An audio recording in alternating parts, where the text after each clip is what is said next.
Hi, I'm Bruno. I'm a middle leader and author of the book Teach Your Workload, How to Master It and Get Your Life Back. These GCSE tracking spreadsheets are designed to allow you to check student performance and identify those who may need extra support, save you time, and pinpoint future planning and interventions. This is an example, but it works in the same way for all other subjects and papers and exam boards. Simply enter the students' names. So for instance, student X there. And then there are marks in that paper, so 34 in paper 1, 55 in paper 2. You'll notice that the grades and the marks have automatically updated. Enter the student's target grade. So for instance, let's say this student has a target grade of a 6. That means they're one grade below where they're supposed to be. I'll show you what it looks like once filled in.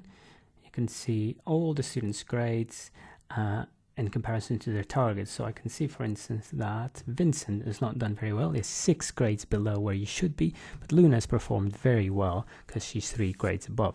If you move on to the analysis tab, you can see how the grade distributions and the average grades, students on or above target, average marks, and then more importantly, perhaps for your school, the residual score or value-added score, progress score, i.e. how students have performed in comparison to their targets. With this information, you can now plan your lessons accordingly to focus on a specific paper or aspect of your course. You can also target your in or out of class interventions based on those students who really need it the most.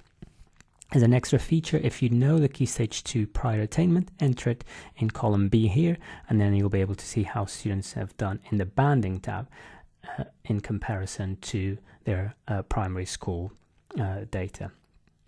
I hope this is useful, and best of luck in the